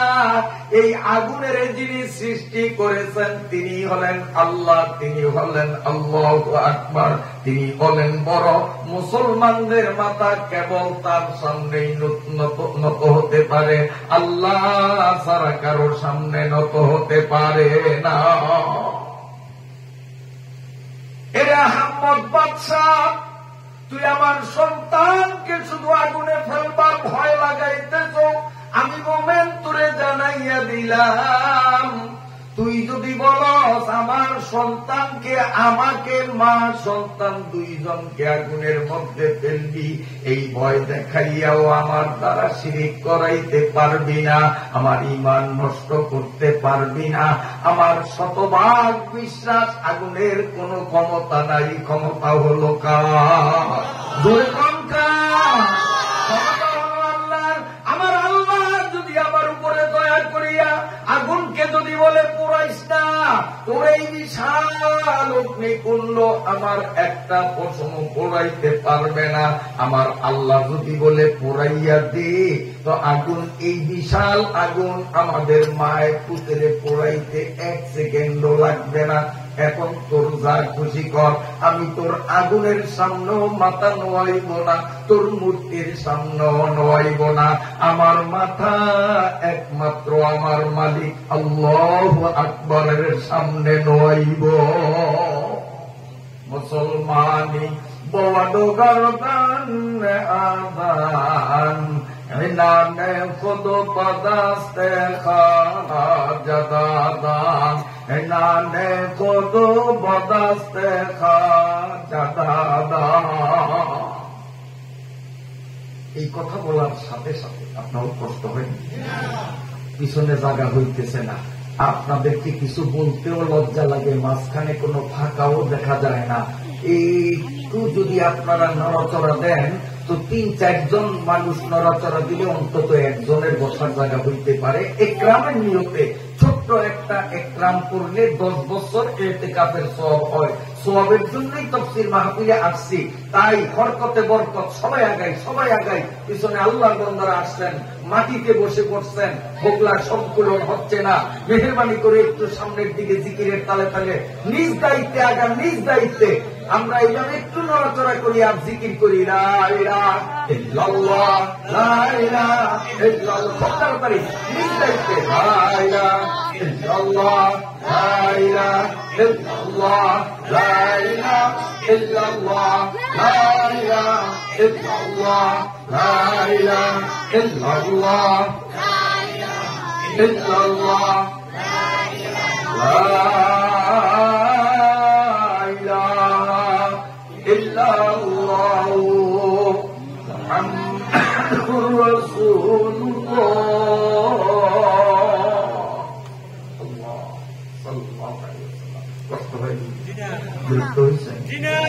আল্লাহ বড়, আগুন সবচেয়ে বড় শক্তিশালী, আমার আল্লাহ তার চেয়েও শক্তিশালী। আগুন নিজের বলে নিজে কিছু করতে পারে না। মহিলার দিনে ইয়াতীম ছিল, এই মহিলার কথাগুলো বলতে না বলতে পারস্য দেশের রাজার আর্মি মিলিটারিরা মুরগির বাচ্চা সৌমারিয়া চিল যেভাবে নিয়ে যায়, মহিলার কোল থেকে এইভাবে দুধের বাচ্চাটাকে টেনে নিয়ে ধারণ করে বিশাল আগুনের কুণ্ডলিতে যখন ছাড়িয়া দিল, আমার আল্লাহর কুদরত তখন দেখা দিল। আমার আল্লাহ কত বড় কুদরতের মালিক। ওরে আল্লাহরে চিনি নাই, আল্লাহর শক্তির সম্বন্ধে ধারণা নাই, যার কারণে মুসলমান দাবি কইরাও মালিকের সামনে ফজরে জোহরে আসরে মাগরিবে এশায় মাথা নোয়াইতে রাজি না, রমজানের রোজা রাখতে রাজি না, এইভাবে পর্দা পুশিদায় রাজি না, সুদ ঘুষ ছাড়তে রাজি না। এর মূল কারণ হলো আসলে আমরা মুসলমান দাবি করি বটে, আল্লাহ কত বড় ক্ষমতার মালিক আমরা আল্লাহরে চিনি না। ঠিক না ঠিক? আল্লাহরে চিনলে সে জীবন দিতে পারে, তবুও সে আল্লাহর নাফরমানি করতে পারে না। এই ছোট্ট বাচ্চাটারে যখন আগুনে পালাইয়া দিল, আল্লাহ রাব্বুল আলামিনের অসীম কুদরতে এই দুধের বাচ্চা বলিষ্ঠ যুবকের মতো উচ্চ কণ্ঠে ডাক দিয়া বলে, আম্মা জান, তুমি এখনো ওখানে কেন দাঁড়িয়ে আছো? ইব্রাহিম নবীর জন্য মালিক আগুন রে যেমন সুখকর ফুল বাগান বানাইয়া দিছে, আমার সেই আল্লাহ আগুন রে আমার জন্য ফুল বাগান বানাইয়া দিছে। মা তুমি দেরি কইল না, একটা লাফ দিয়া আগুনের মধ্যে পড়ো, ওরা দেখবে তুমি আগুনে পড়ছো, আমরা মা পুত দুইজনে ফুল বাগানে বিচরণ করো। কাদের কুদরতদারি হারতে খাই আগুনি, মুর্দারা জিন্দা কুনিও, জিন্দারা বেজা কুনি, উসকে সুলতানি মুসাল্লাম মরুরা, নিস্তে কাসরা জোরায় চেরা। বলেন তো আগুনের শক্তি বড় না আল্লাহর শক্তি বড়? এই জন্য মুয়াজ্জিন 4 নম্বর আল্লাহু আকবার বলিয়া দুনিয়ার মানুষকে বুঝাইতেছে, ও মানুষ, আগুন রে তোমরা সবচেয়ে শক্তিশালী মনে করলেও আগুন কিন্তু নিজের শক্তিতে চলে না। যদি নিজের শক্তিতে চলতো তাহলে ইব্রাহিম নবী পুড়ে যেত।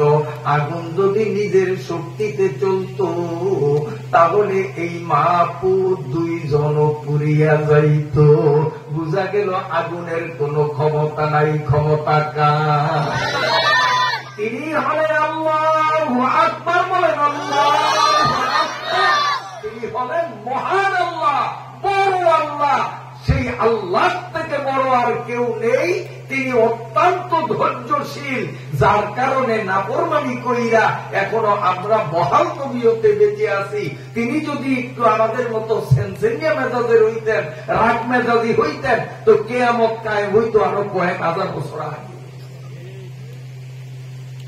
তিনি অত্যন্ত ধৈর্যশীল।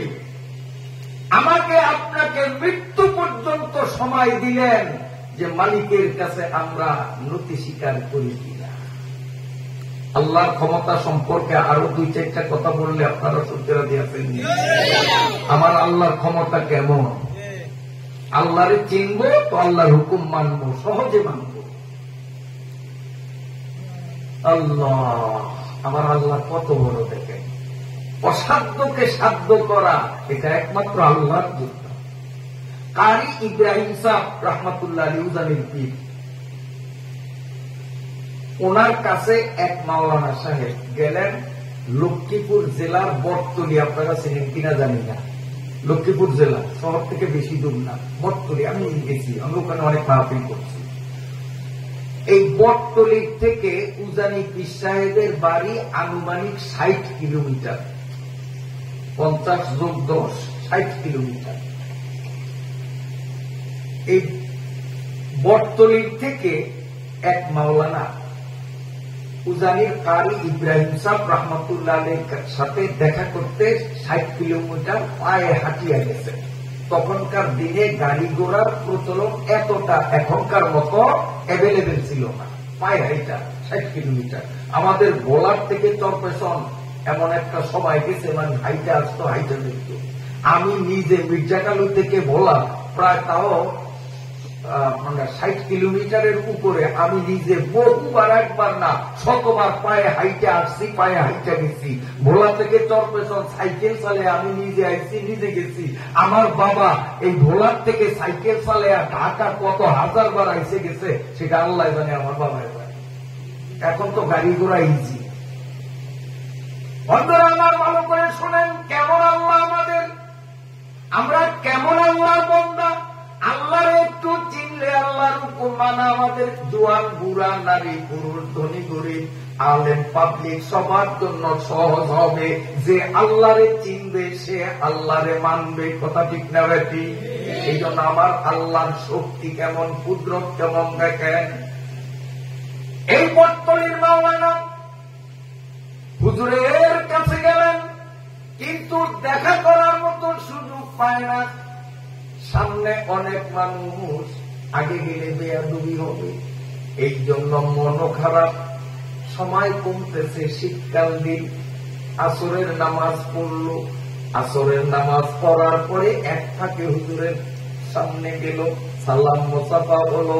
হওয়ার পরে বলছে, হুজুর আমার বাড়ি এখান থেকে 60 কিলোমিটার দূরত্বে লক্ষ্মীপুর জেলার, তখন নোয়াখালী জেলা ছিল, লক্ষ্মীপুর তখন জেলা বাইরে। সেই সময় জেলা ছিল নোয়াখালী, বর্তমান জেলা হল লক্ষ্মীপুর। যেমন আমাদের এইটা এক সময় জেলা ছিল বরিশাল, এখন ভোলা স্বতন্ত্র জেলা। হুজুর আমার বাড়ি লক্ষ্মীপুরের বটতলী, এখান থেকে প্রায় 60 কিলোমিটার। শীতের দিন আসরের পরে এদিক থেকে ওদিক মুড় দিয়া সারা যায় না।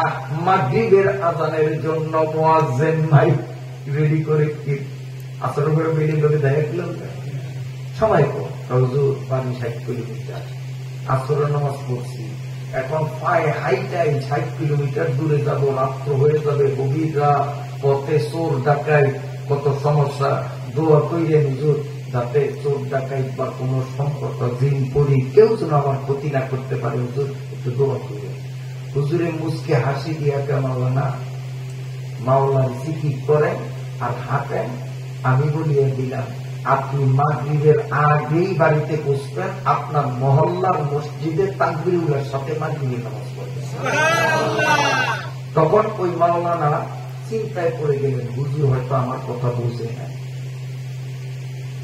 অথবা আমি হুজুরের কথা বুঝি। দোসরাবার যে হুজুরের আবার প্রশ্ন করবো মনেও সাহস হয় না, বেয়াদবি হয়ে যায় কিনা। কারণ বড়দের সাথে কথা বলতে অনেকটা হিসাব কিতাব করতে হয়। কিন্তু বর্তমানে আমাদের দেশে ন্যাকসুরতে ধোকা একদল শয়তান আবিষ্কার হয়েছে।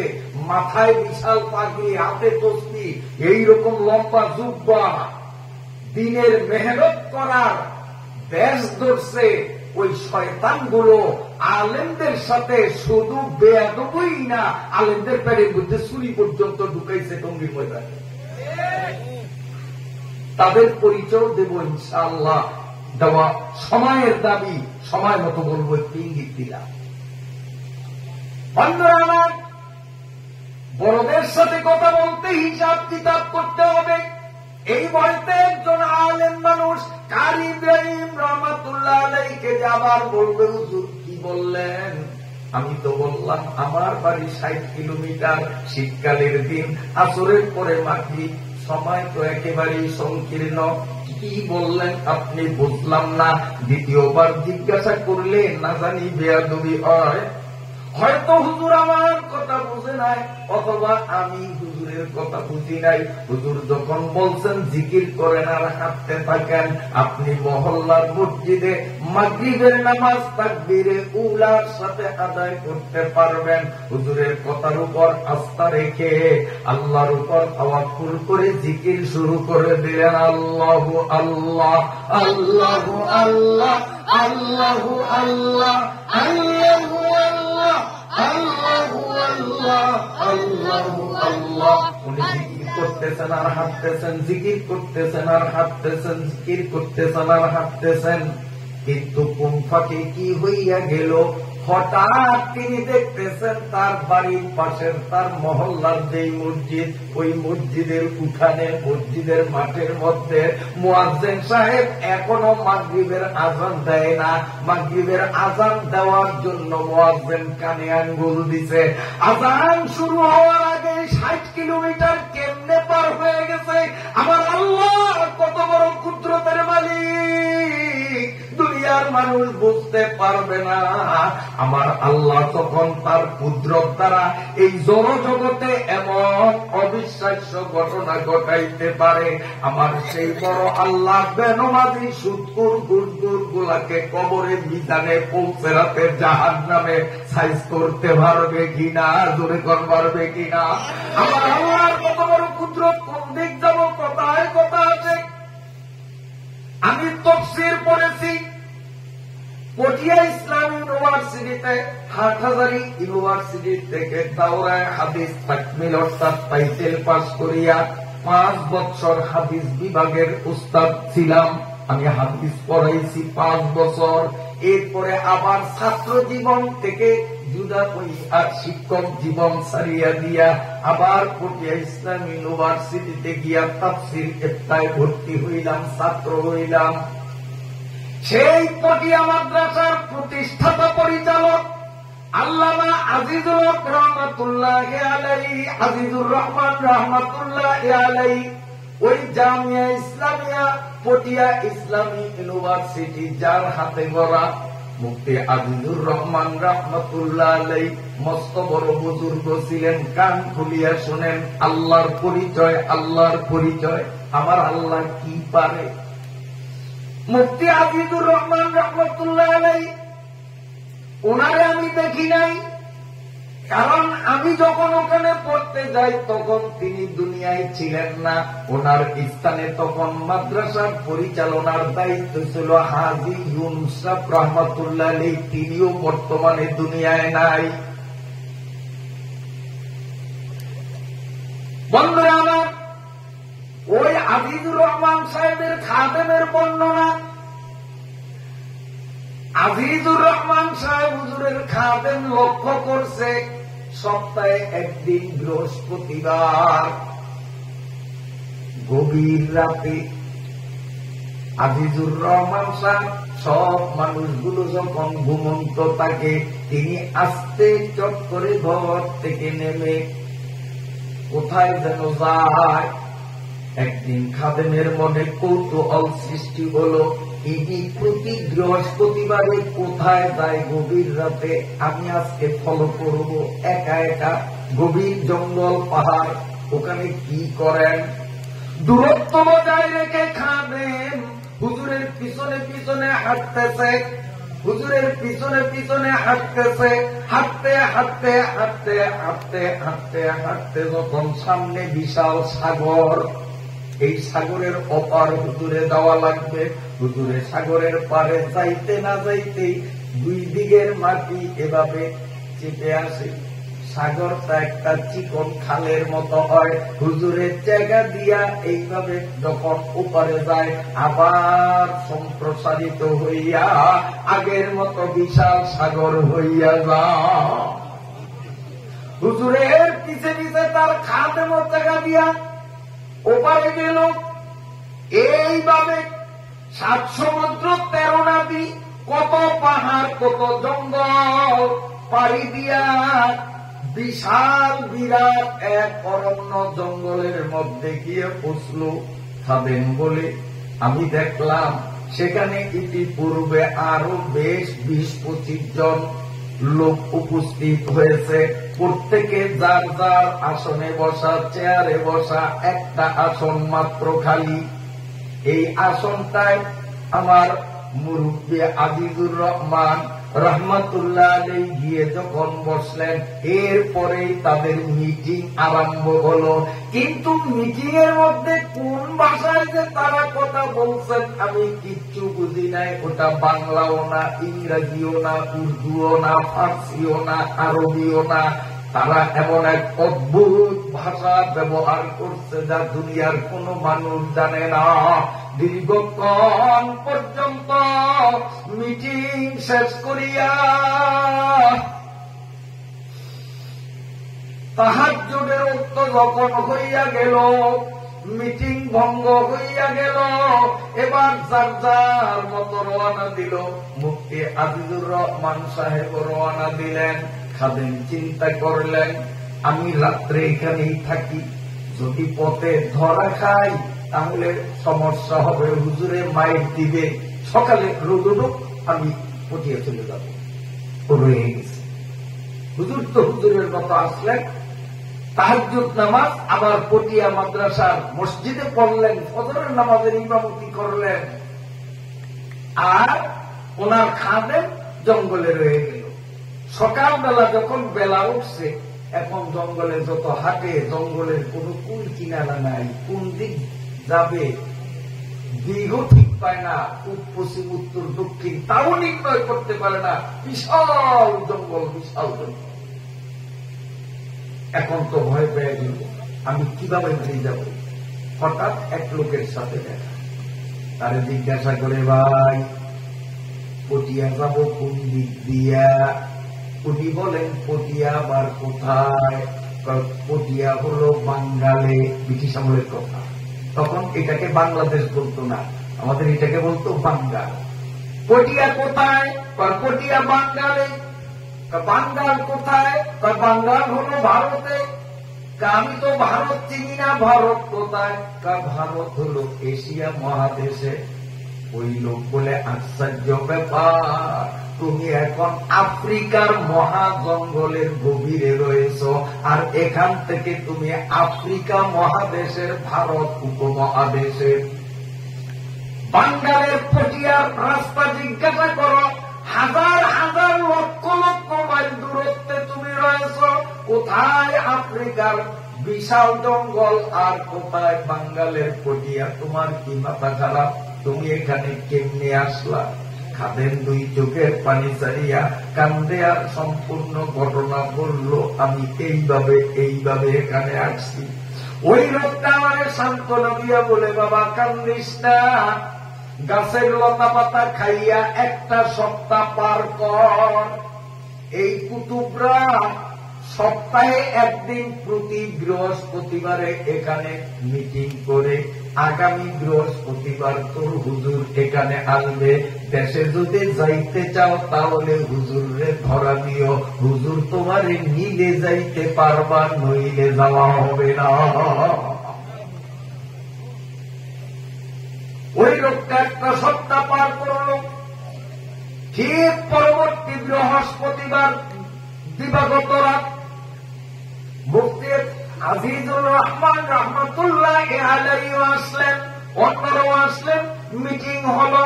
তাহাজ্জুদের ওয়াক্ত হলো, যার যার এলাকায় দিয়ে তাহাজ্জুদ করবেন। আজিজুর রহমান সাহেব রওনা দিলেন। এবার খাদেম আয়েশা হুজুরের পা জড়াইয়া ধরলেন, হুজুর আমাদের মাফ করেন, আল্লাহর ওয়াস্তে আমার একটু দেশে নিয়ে নে। হুজুর বলেন, তুই কেমনে আসলি এখানে? কোথায় বাঙ্গাল আর কোথায় আফ্রিকার মহাজঙ্গল? তুই কেমনে আসলি? হুজুর আপনার পিস ধরিয়া গত সপ্তাহে লুকাইয়া লুকাইয়া আসছি। হুজুর বলেন আমি তোরে দেশে নিতে পারি, একটা শর্ত, যদি মানো আমি নেব, নইলে তোমারে এখানে রেখে আমি একা চলে যাব। খাদেম কান্দে আর বলে হুজুর একটা শর্ত নয়, 1000 শর্ত দিলেও আমি মানতে রাজি আছি, তবুও আমার দেশে নেওয়া লাগবে।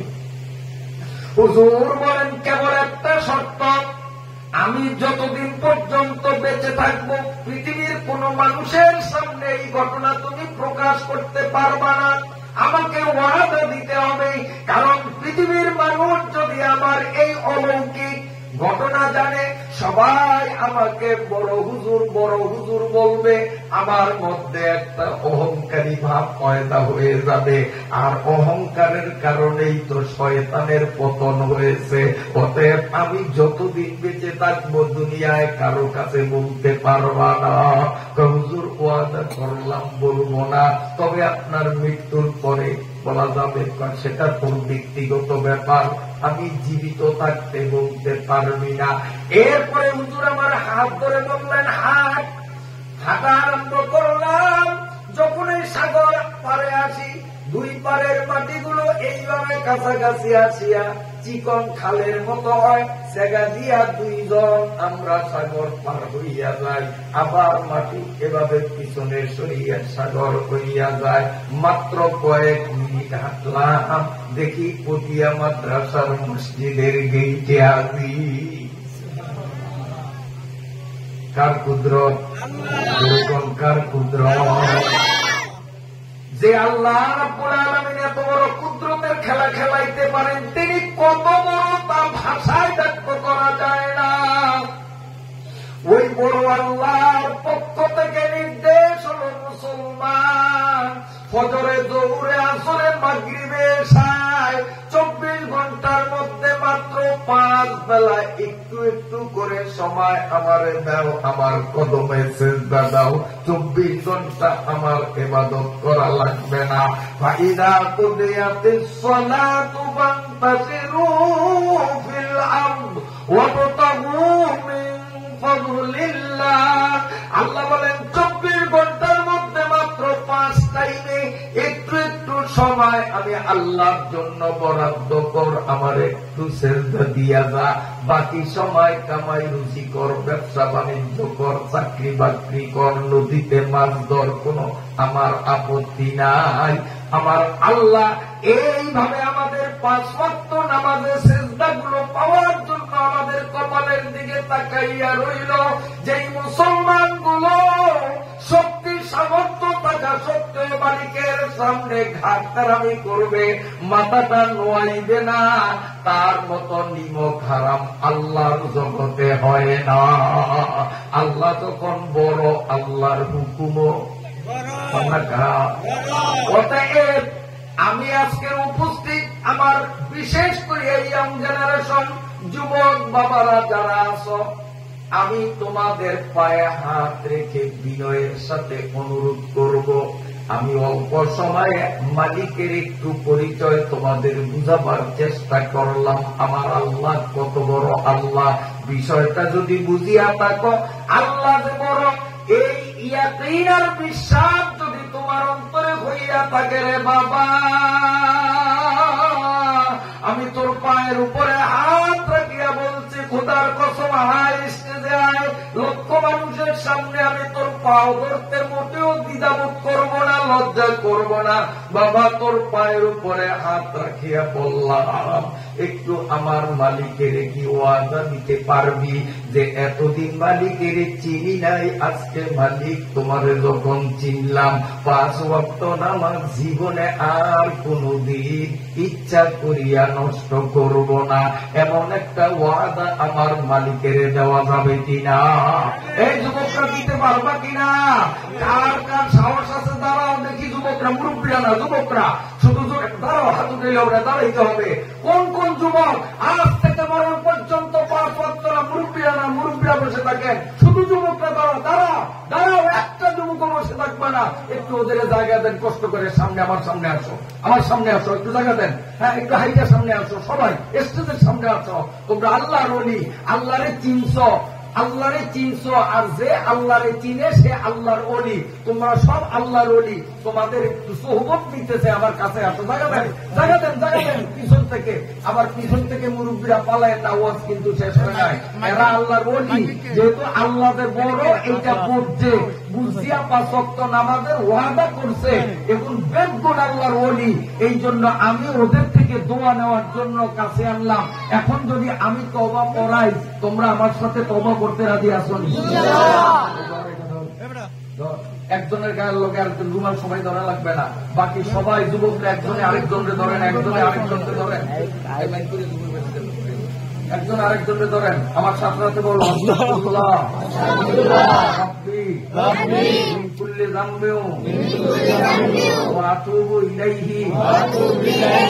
আল্লাহ এতদিন তোমারে চিনি নাই, তুমি যে কত বড় শক্তিমান